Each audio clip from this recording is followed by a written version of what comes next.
ఈరోజు కేసీఆర్ కానీ ఒక ఒక రూల్ ఉంది ఏమంటే ఒక మైనర్ అయినా ఒక మహిళ అయినా ఒక వికలాంగులైనా 65 దాటిన వృద్ధులు ఎవరన్నా కూడా కానీ ఈరోజు ఎక్కడా కూడా కానీ పర్మిషన్ కేసుల కోసం పోలీస్ స్టేషన్కి రావాల్సిన అవసరమే లేదు. వాళ్ళే స్వచ్ఛందంగా వాళ్ళు ఉన్న ప్లేసులకి వెళ్ళి వాళ్ళు ప్రతి ఒక్క సాక్ష్యం తీసుకోవచ్చు. ఇంత మాత్రం ఇంకిత జ్ఞానం లేని కాంగ్రెస్ ప్రభుత్వం మీరు ఎలా పరిపాలన చేద్దాం అనుకుంటున్నారు?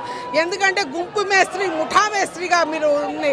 ఓన్లీ మీ పరిపాలన ఉన్న మంత్రులను మీరు కనీసం మీరు కాపాడలేని దుస్థితిలో ఉండి ఈరోజు మీ మంత్రులు చేస్తున్న భాగవతాలన్నీ బయట పెడుతున్నందుకు, ప్రజలు మిమ్మల్ని చీత్కరించినందుకు, కాంగ్రెస్ ప్రభుత్వం ఫెయిల్యూర్ అయిపోయినందుకు, ఈరోజు ప్రజలందరూ హాహాకారాలు వేసినందుకు ఇవన్నీ పక్కదోవ పట్టించడం మీరు చేస్తున్న ఎంతవరకు కరెక్ట్ అని చెప్పి నేను అడుగుతాను.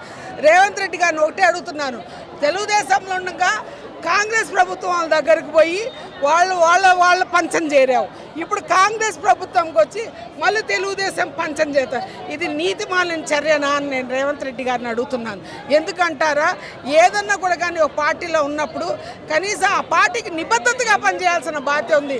దట్టు యూఆర్ సీఎంకి అన్ని రకాలుగా అవగాహన ఉండాలి, అన్ని రకాలుగా బాధ్యత ఉండాలి. మీరు మారువేషంలో తెలంగాణ రాష్ట్రం మొత్తం తిరగండి, ప్రజలు ఏమంటున్నారో చూడండి. అప్పుడు మీ పరిపాలన ఏ అధోగతి పాలైందో, ఏ పరిస్థితి ఉందో ఒకసారి ఆలోచించండి. ఈరోజు సీఎం రేవంత్ రెడ్డి గారిని ఒకటే ముందుంది ముసళ్ళ పండగ. మీకు ఈరోజు ఏ స్టెప్ డౌన్ స్టార్ట్ అయిందో మీ ఫెయిల్యూర్స్ కింద మీరే శిశుపాళ్ళలాగా 100 తప్పులు చేసి మీ నెత్తిన మీరే చేయి పెట్టుకున్నట్టు చేస్తున్నారు. కాబట్టి ఖచ్చితంగా కేసీఆర్ గారికి ఇటువంటిది ఏమి జరగదు. ప్రజలందరూ కేసీఆర్ గారి వైపు ఉన్నారు. ఈ ఎలక్షన్స్లో మీకు అందరికీ కాంగ్రెస్ ప్రభుత్వానికి బుద్ధి చెప్తారు. ఖచ్చితంగా మీరు ఇవన్నీ పరిపాలన దక్షతతో పరిపాలించండి, ప్రజలు మన్నలు పొందండి. కానీ ప్రతిపక్షం వాళ్ళని బాధపట్టి వాళ్ళని ఇబ్బంది పెట్టి వాళ్ళ నానా మార్లు చేసుకుని చేయడం సమంజసం కాదు.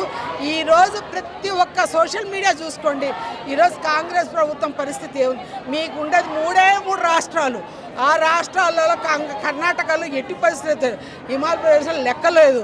ఇక్కడ నుంచి సూట్ కేసులు మొయ్యాలి కాబట్టి ఆ సూట్ కేసులు పంపించి కాపాడుకుంటున్నారు. కాబట్టి ఆ కుర్సీ కోసం ఇంత పాకలాడాల్సిన అవసరం లేదు. కాబట్టి పరిపాలన చెయ్యాలంటే కొంచెం జనాల గుండెల్లో స్థాయి ఒక మంచి మనసు సంపాదించుకొని మీరు పరిపాలన చేయాల్సిందిగా కాంగ్రెస్ ప్రభుత్వాన్ని హెచ్చరిస్తూ, మీరు ఫస్ట్ ప్రజల కోసం కష్టపడండి, పురోగతి సాధించండి, అభివృద్ధి చేయండి, ఒక ఫ్యాక్టరీ తీసుకురండి, ఒక ఇండస్ట్రీ తీసుకురండి.